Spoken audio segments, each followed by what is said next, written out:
Hello YouTubers, welcome back to another episode here in not Australia. Today is the first day back down south this year. It's a little bit later, it is approximately 7:20 AM, but already it feels much lighter in the mornings versus one up north, back home in Scotland, and also versus when I was here before Christmas. So even just small things like that, getting a little bit lighter in the mornings, feels like it's almost like I've skipped a season by going to Australia.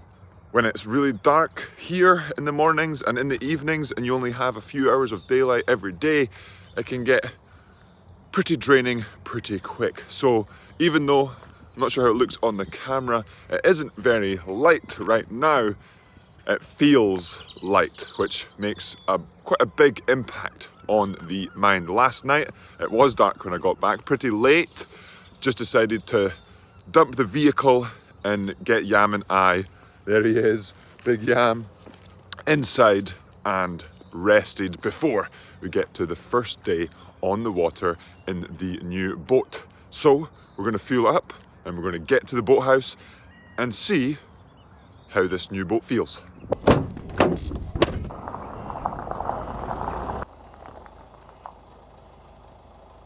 And we have made it back to the Avon to get on the water.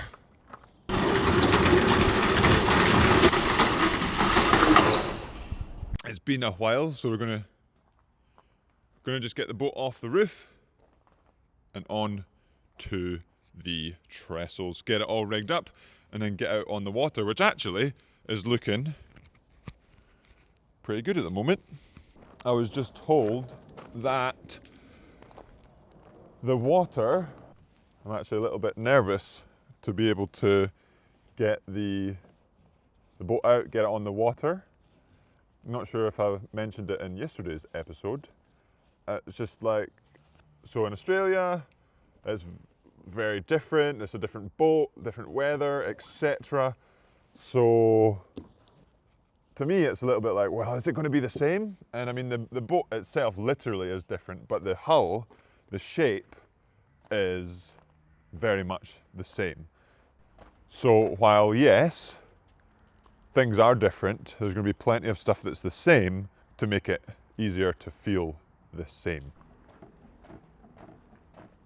In yesterday's video, I didn't really get to show the boat off properly. I was just really excited to see it and to get it ready. But as you saw in yesterday's video, the boat itself was box fresh. So Wintech got it as a demo boat for people to use, and no one had used it yet. So it is brand spanking new. Looks pretty cool. I'm really looking forward to getting it out onto the water. So without any further avail, let's show you the boat.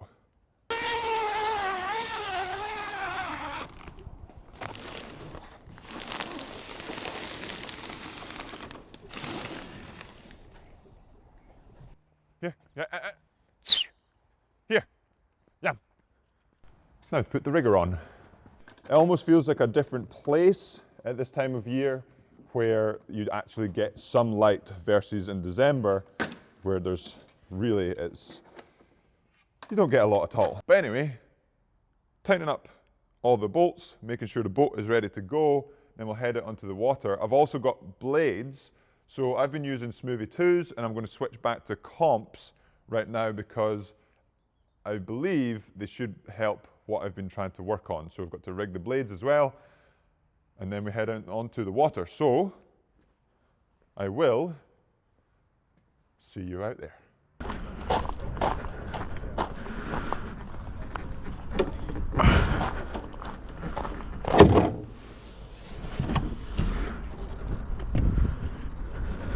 The first time the boat has touched water. Let me know in the comments below if you think we should name this boat, and if so, what should we name it? But I spoke about blades, how they're different, so I'm using comp blades there, so they're slightly smaller or slightly shorter but fatter blades.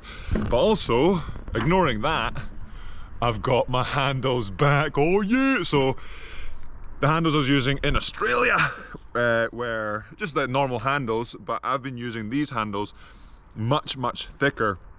They're just Croker handles on top of Concept 2 handles, just because if you think about it, everyone's hands are different, and why should I be using the handles that a, for example, lightweight woman uses? Yes, of course, there is some crossover, but I wanted to try using bigger handles to see how my hands would respond, and they responded really well. It took a lot of pressure off my forearms and also my hands.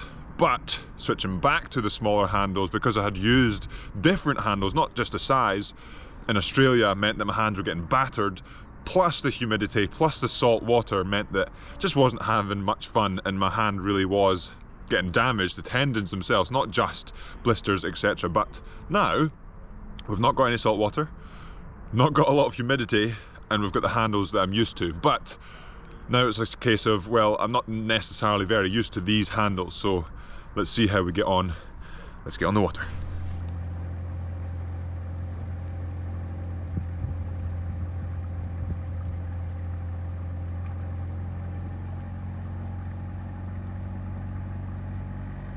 And we've made it halfway in the session. We've coached Newbold back there. We're back to Bath on the water here on the Avon.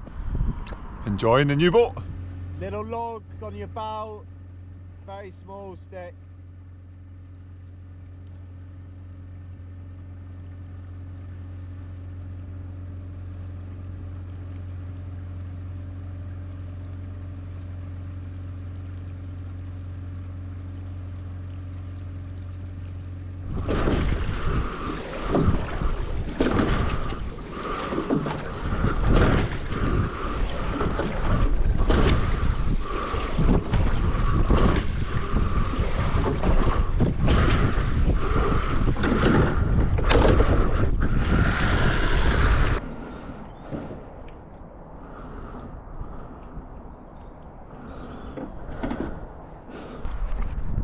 Yam Squad, we've got a few points to discuss.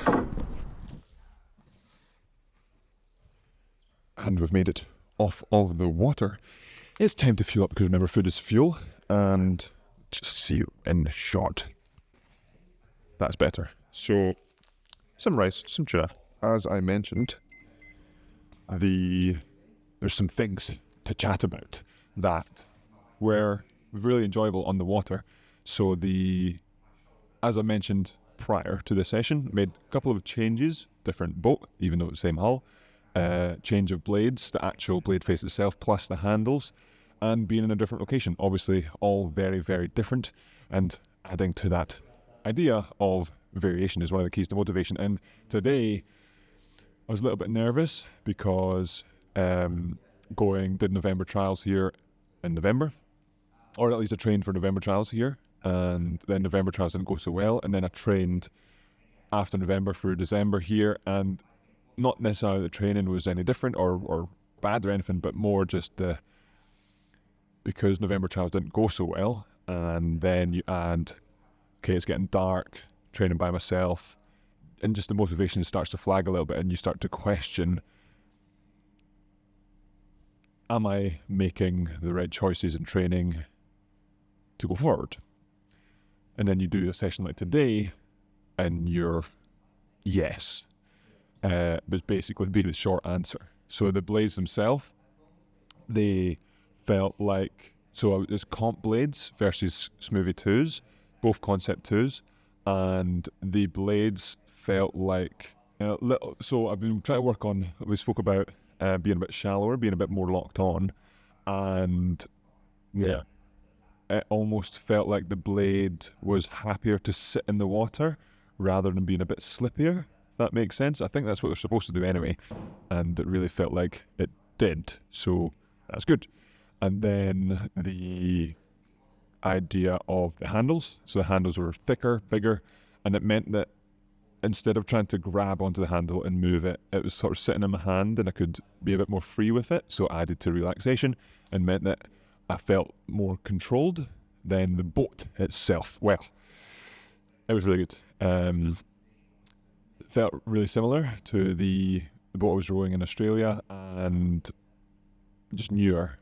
So there isn't really much of a difference between the two boats. A couple of different sort of options maybe, but essentially it is the same hull. They're both international, Wintec international boats, and felt very, very similar. So that's fantastic. There's not like a need for, oh no, I need to go change this or change that. It pretty much little bit different in, I think, just the positioning, like maybe the seat height was different or the foot plate was different. So I'm going to maybe check measurements just to really dial in to make sure it was very similar. But even if they're not, or even if they are similar, it felt really good anyway. And it felt like I could just row the way I wanted to row. So that's really, really good and positive going forward. If I'm just hopping in the boat and feeling good now, then it's just a case of building on that. But now it's time to fuel up, because remember, food is fuel. Hopefully you enjoyed today's maybe a bit of waffling again behind the scenes, hearing my thoughts, following along on the adventure. And as always, Yam Squad, if you enjoyed this video, hit that subscribe button. If you liked it, hit the like button. If not, always keen to hear all your thoughts so we can help improve the videos. And I'll see you in the next episode.